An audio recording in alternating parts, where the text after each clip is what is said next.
Yeah, Shekhar ji, Dittivardhini. Yes. Dhyutivardhana. हाँ, हाँ, Dhyutivardhini. Dhyuti, one, Dhyuti means luster, shine. So Vardhini, Vrdha, to grow. So Dhyuti Vardhini, one who helps magnify the existing glow or the existing luster. So one which is Devi is the catalyst for bringing out or helping the innate abilities to shine. So duty is not or need not be understood merely the as a physical or the visual quality of brilliance. It can be extended. The word brilliance or duty can be extended to refer to the innate uh, potency or the talent which is inherent in the beings. Each of the beings being gifted with an unique ability, and it is the grace of Devi which helps each of these beings to bring forth or shine uh, in their potential or in the display of their potential to its maximum or to its fullest measure. Dyuti Vardhini. Now, at the uh, most Laukika level, let us take to even understand that it is the grace of Devi which is responsible for the best to shine forth. It requires a great amount of maturity. It requires a great amount of spiritual progress. Normally, a person who is not endowed with this spiritual maturity, he ends up thinking that the achievements are because of his own effort. So this is where the difference between the achievement of a spiritually evolved person and the achievement of a person who is still clouded in the um, let's say in the ignorance or in the wheels of um, the self aggrandization takes place. For an example, we will consider uh, many of us must have heard about Srinivasa Ramanujan, one of the greatest mathematicians, someone who came from certain beginnings and revolutionized the way mathematics was perceived in the West in a manner in which he, uh, in the sense, in a manner in which the Western academia was not even ready to accept things can happen this way. Then, since he did not come through the regular university system, okay, he did not require to be a researcher, okay, working under some mentor in order to prove his metal and kind of things. So many of the letters that he wrote, especially the ones that he wrote towards the end of his very, very young life, to Hardy, who was a mathematician in London, with whom he worked for a short while and with whom he corresponded. He mentions that many of the series, because at the time of his, even at the time of his death, the mathematicians did not make out what those theories or the series were about, talking about. It was several years later that it was discovered that it is the infinity series describing the black hole, because black hole was not yet conceptualized at the time of the death of Ramanujan. So he writes in the letters, all these is recorded statements. He writes or mentions in the letter that in, he doesn't say dreams, he says in his visions. In his visions, he is able to see a red screen, blood red screen, on which his Aradhya Devata, see, his Aradhya Devata was goddess Namagiri from Namakkal. Namakkal is Namakkal is a very small town near Salem city in Tamil Nadu. It houses a Yoga Narasimha shrine and one Hanuman, one 18 feet Hanuman. Very, very powerful Narasimha shrine that we have.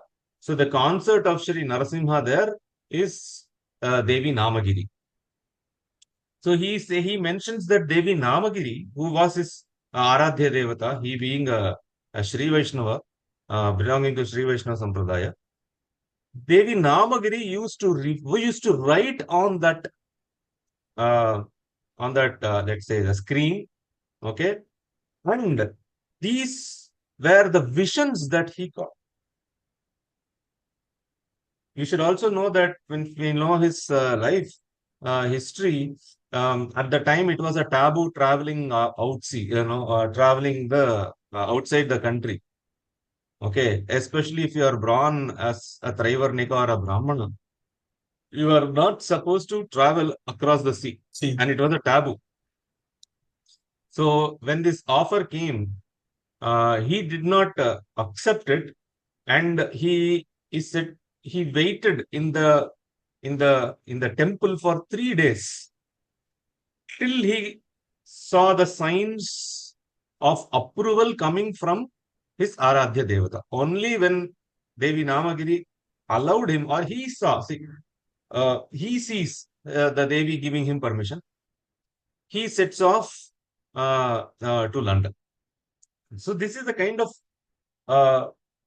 relationship that a sadhaka has with his Aradhya Devata. And when this is the kind of relationship, the Aradhya Devata speaks to the sadhaka, communicates to the sadhaka, and reveals the highest truth to the sadhaka. And the person also recognizes that the brilliance is coming not because of his personal achievement, but it is coming because it is a blessing of the Devi herself. So this is what this Nama, Dyuti Vardhini, actually implies. So example of Srinivasa Ramanujam is a case study for demonstrating the truth of the Nama Dyuti Vardhini. So similarly, be it any innate talent, for it to flourish, reach its maximum, reach its zenith, it is the grace of Devi which is responsible, and therefore she is the one who magnifies the latent potency. Therefore, she is Dyuti Vardhini. Even otherwise, uh, without the Vimarshana, we know that the Prakasha, okay, would not recognize itself as the Prakasha. So that is why Vijnana Bhairava calls Devi as like the mirror, which is required for the reflection of the consciousness. So she is the one who enhances, okay, the existence itself. So she is Dhyutivardhani. The next nama is Shri. Shri. Shri has multiple uh, uh, meanings. One of the most popular meanings that we know is prosperity. Prosperity at all levels, not merely physical prosperity, but prosperity would include uh, the being endowed with certain gunas, certain qualities. Okay, so prosperity is also emotional and intellectual uh, quality.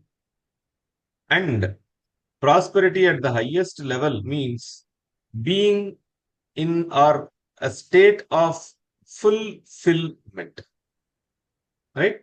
So, whom will we normally refer in the world as a prosperous person?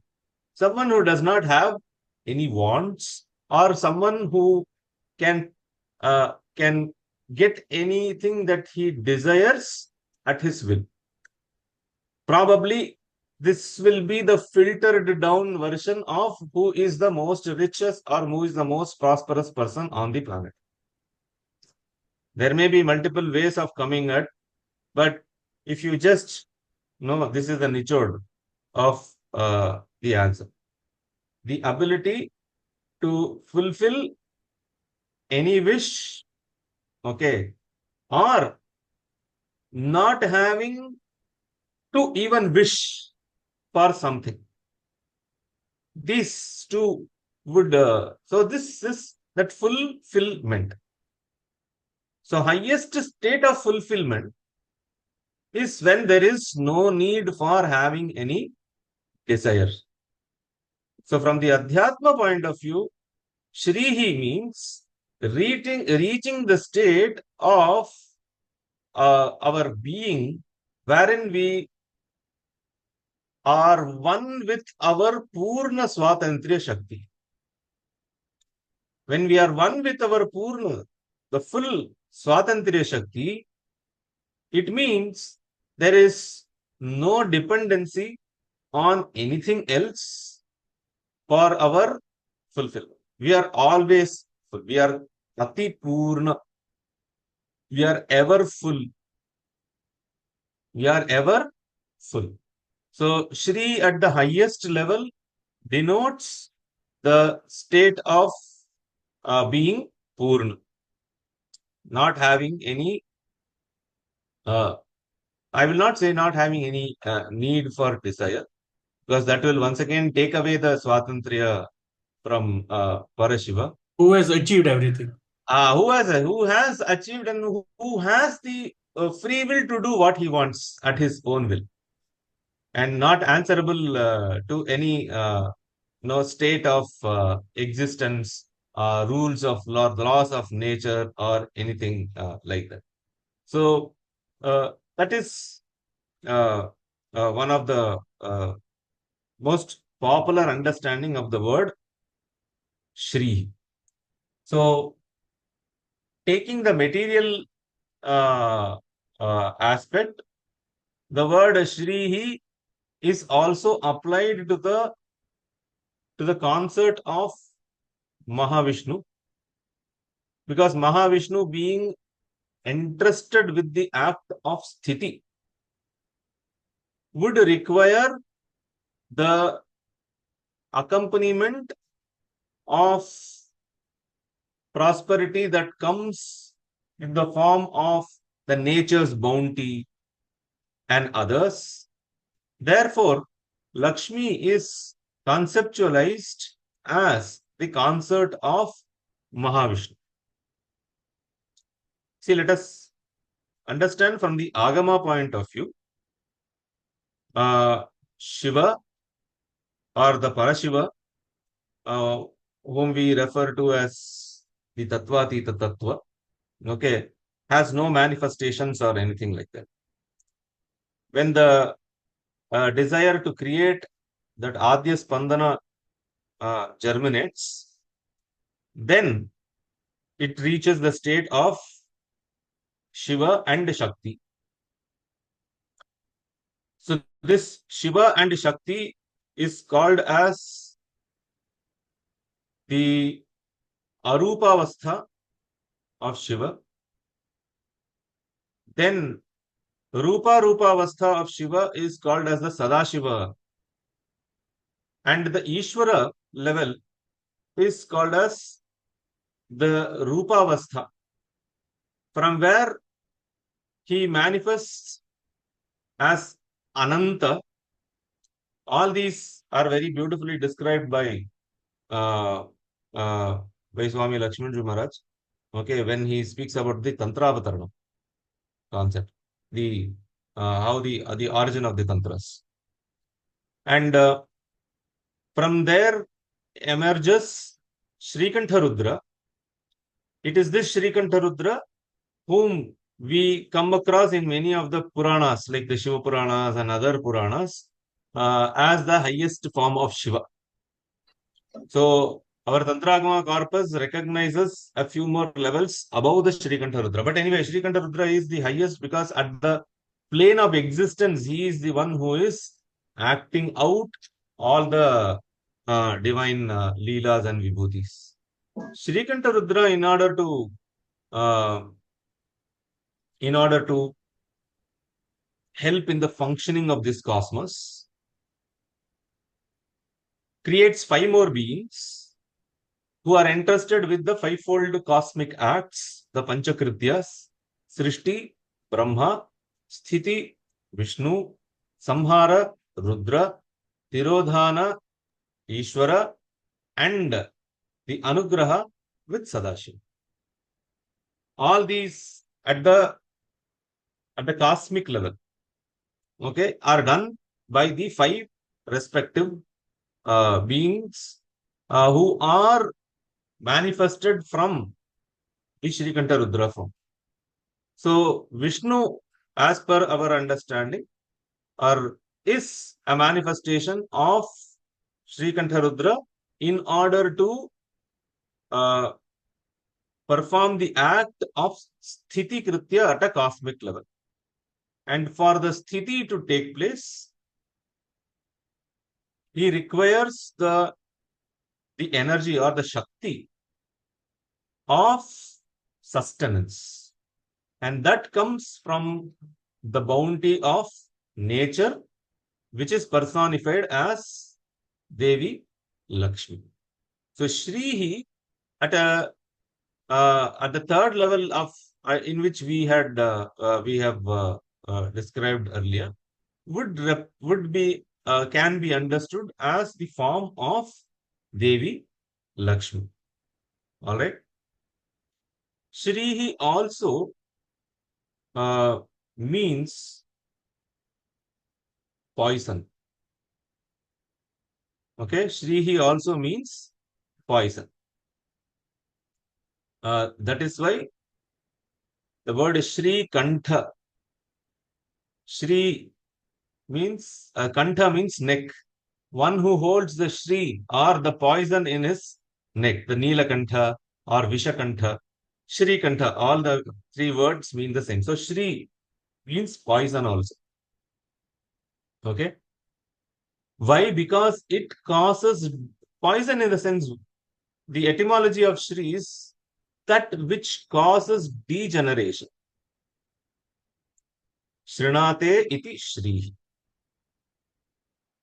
So the aspect of sustenance is also Shri. Actually, the first this thing, Shri also means that which is the origin, from where everything originates. So Shri is a very important term because it is representing the Srishti, Sthiti, the Samhara. Okay. Tirodhana is also represented by Shri because the meaning, another meaning or another not meaning, another interpretation of the word Shri is that which causes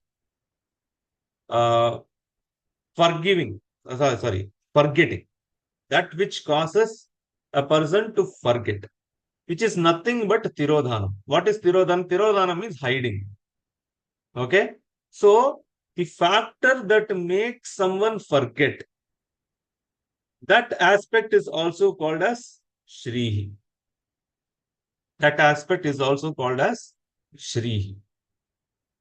Finally, the word Shrihi is also interpreted to mean the Anugraha Shakti, because it is the three letters that form part of Shrihi. Sha, there is Sh, R, and E. Sh and R representing the uh, the uh, the bhautika, that is the physical component of the Srishti. E representing the origin. Okay, because we know when you add the bindu over E, it becomes the highest bija called Kamakala. Okay, E with the bindu is the Kamakala, the which represents the first creation, the creativity, the strength of creativity. The two Visargas, the one is Shiva, fully aware of himself as Shiva. And the second Visarga is the reflection of Shiva as the universe. So Shrihi refers to the Bhautika Srishti emanating from the first impulse, okay, uh, of uh, of Shiva, wherein Shiva manifests himself as the world. Okay, so this is the uh, letter understanding of or the component understanding of the word Shri. How does it signify Anugraha? What is Anugraha? Anu means after, Graha. Graha means dissolution. So Anugraha is reaching the state of one's point of origin. Okay, after he has put an end to the cycle of the constant creation and dissolution. Okay, so the when someone contemplates on this process of creation through this bija, so Shri, when you add with the Anuswara, becomes the most important bija, which actually converts the Panchadasha Akshari mantra into Shri Vidya. Okay, it is called as Shri Vidya, the Vidya of Shri, Vidya of Shri, referring to Mahatripura Sundari herself. So that aspect is how the Anugraha as a Kritya is explained through the Shri. So Shri is Srishti, Sthiti, Samhara, Tirodhana, and Anugraha Shakti of Shiva, displayed through the Shakti, and therefore considered the most important bija, representing the fullest form of uh, uh, Vimarshana, which is Mahatripura Sundari herself, which gives rise to uh, a form of worship itself, which is named after her as Sri Vidya. So Shrihi is Shiva exhibiting his potency as Srishti, Sthiti, Samhara, Tirodhana, and the Anugraha.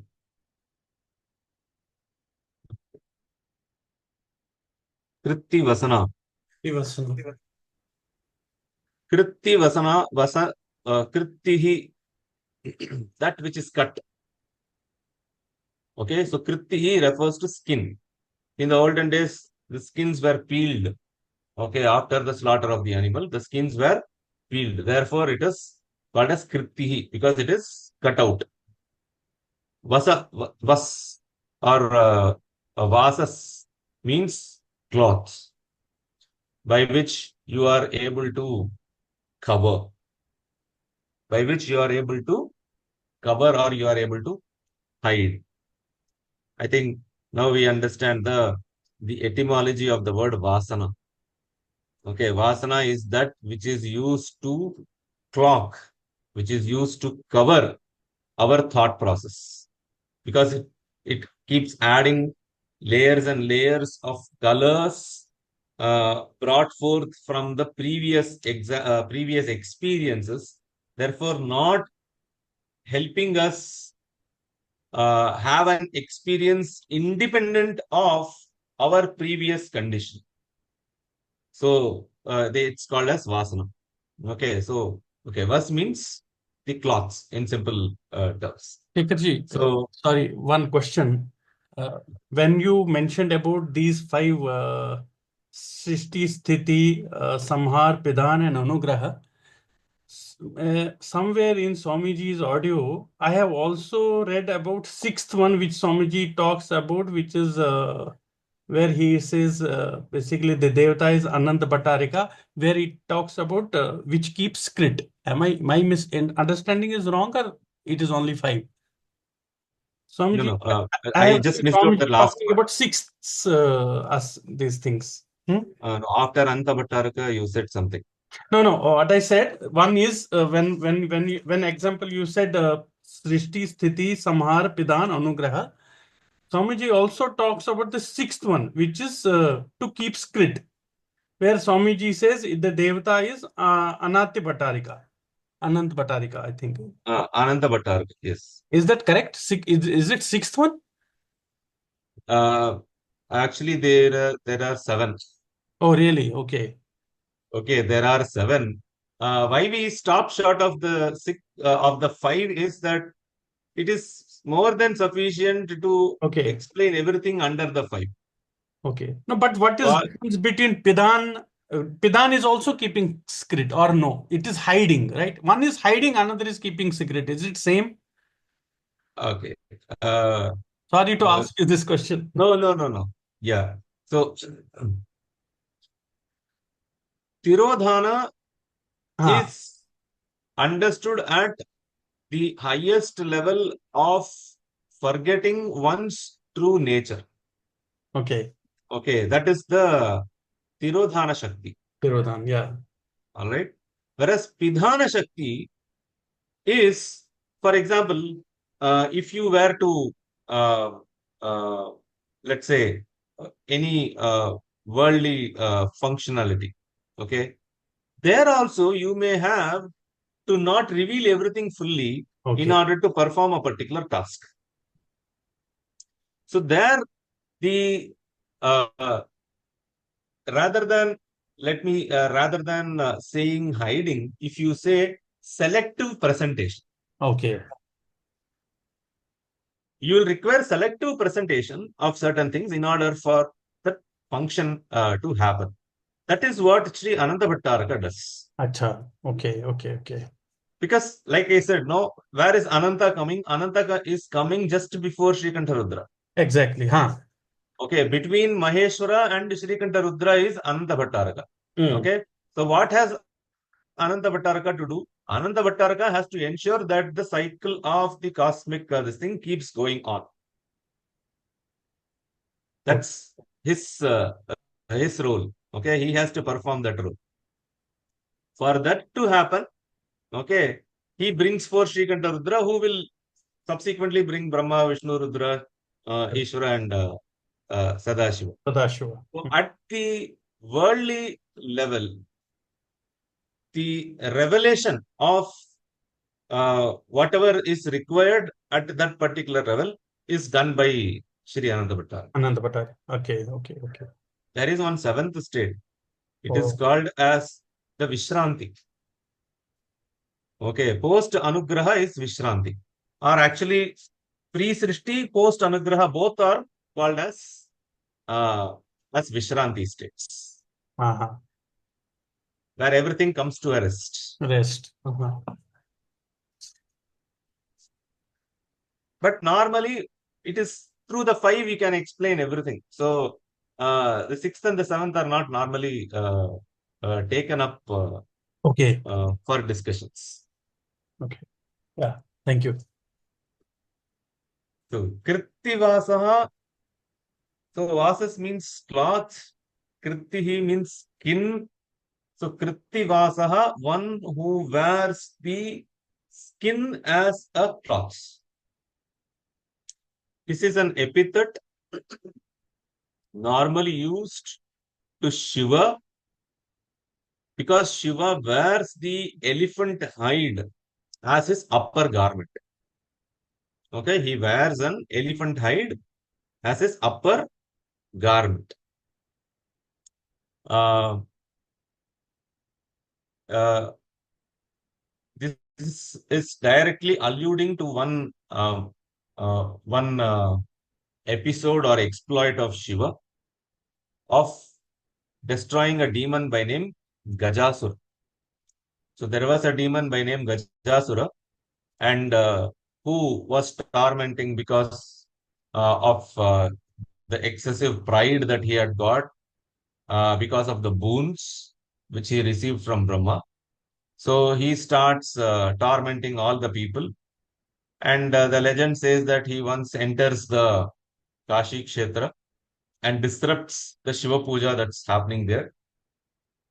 And from the Shivalinga, uh, uh, Rudra emanates and destroys uh, the Gajasura, entering into his body and tearing open his body and emerging out of his body.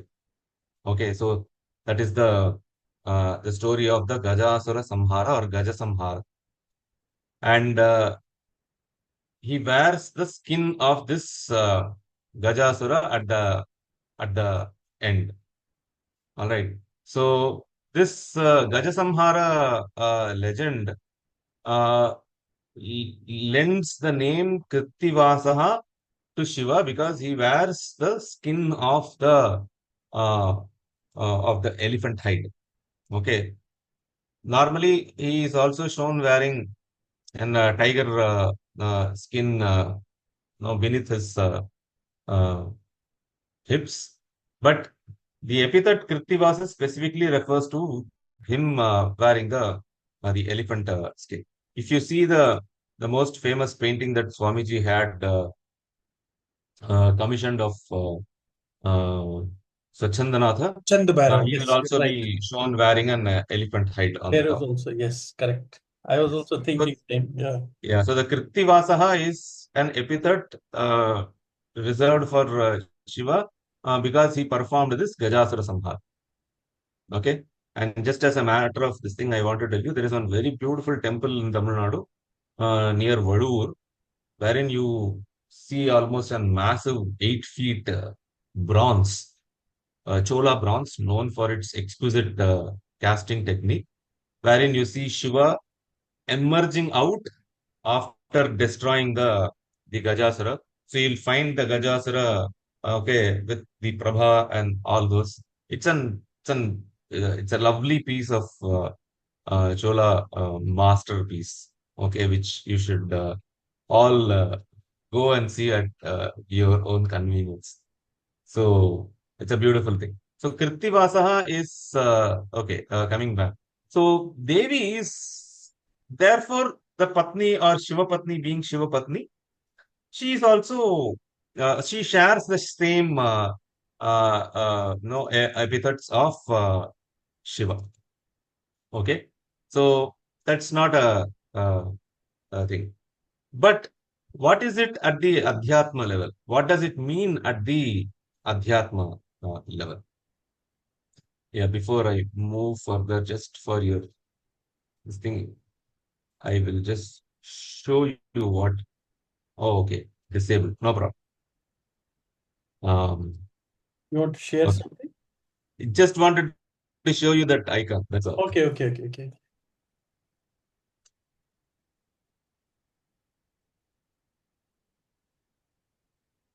So Devi is called as Krittivasaha. Okay, from an Adhyatmika perspective. What is it? Krittihi means skin. Vasas, that which is worn to cover. How do we get the individual identity as an individual being? only when we enter into a body, we are recognized as an individual being. Without that, we may have, but without the body, you cannot act out. You cannot perform the action. You cannot perform the action of doing, okay, which is very, very important an, for establishing one's individuality. Without doing, it is very, very hard to establish your individuality. Even in a corporate setting, this theory works the same way. All right. So for that, one has to be endowed with a sharira. Okay. And each sharira, you can take that sharira as a kind of a sheath, a kind of a wheel that the jiva puts upon, which actually not only enables him to act, but in a state of a pashu, or if he has identified himself as a pashu, it also is covering his or clouding his judgment of who he actually is and making him or assume things that he actually is not. So the assumption that we are body, we are this indriyas, we are this mind and all those things, we may not explicitly say that, but it is reflected in all our actions. If we were to sit and log all our activities for 2 or 3 days, we will easily find out all the activities that we have mostly done is either because of our identity with the body or the senses or with the mind. Without these three identification, I am sure if you have put down, I tried doing this. Okay. So I am talking from experience. If we will find 100% all the activities as relating to either of the three identifications. So it is the body is the cover, not just one's individual or one's essential nature, but it is also helping build that narrative that he is what he thinks he is. So Kritti Vasana, for the Srishti to happen, for the sthiti of this cycle of samsara to happen, this clouded judgment is very, very essential. Okay, so this clouded judgment is very, very essential. Now, let's be very clear. Devi is not clouding the judgment. Each individual, okay, is convinced of his judgment. That conviction is what we are referring to, which is where the one's essential nature is hidden by the external sheath by which he covers himself. So this act is what is referred by the word kritti, because skin means that which covers. Okay. Vasas used to hide. So kritti vasana, who uses the body to hide who the person actually is in his true form. Okay. So at the same time, she is the one who is endowed with the highest magnitude of grace. So she will not let us be clouded in this particular thing for a very long time. And it is her grace which will bring us back to our true understanding also. So that is why, see, at times, why certain stotras are considered to be most efficacious, more very powerful. It's not just because community believes it to be so. it is also because of the highest level of thought that has gone in the composition of that particular work. And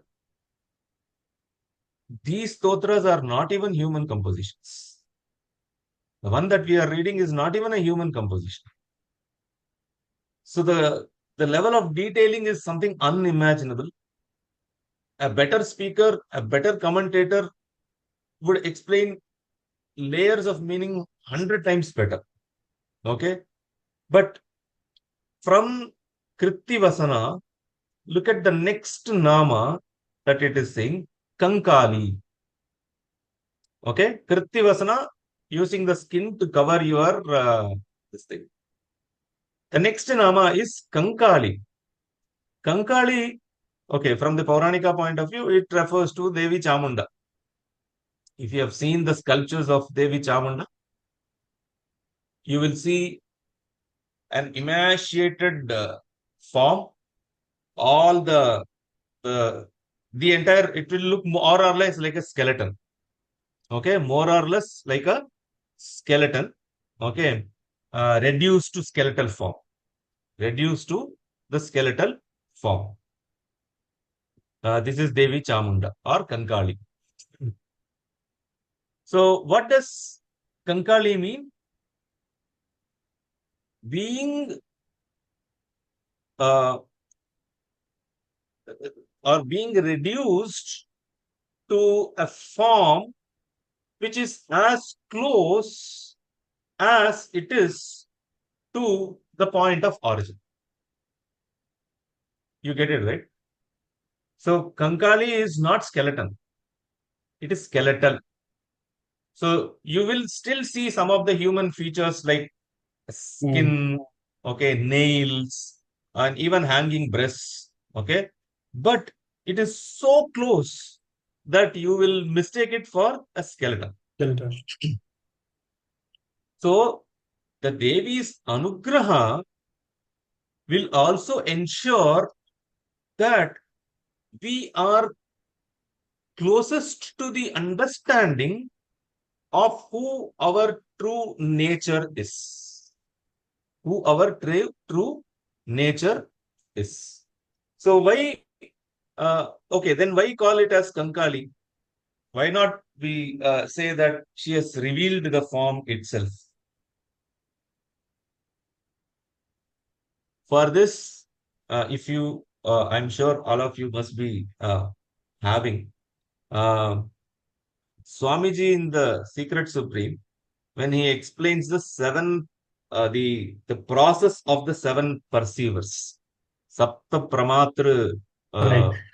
Okay, so now after the Pramatra Varga chapter, this is the process, okay, uh, of uh, actually it is that Process vidhi, of grace.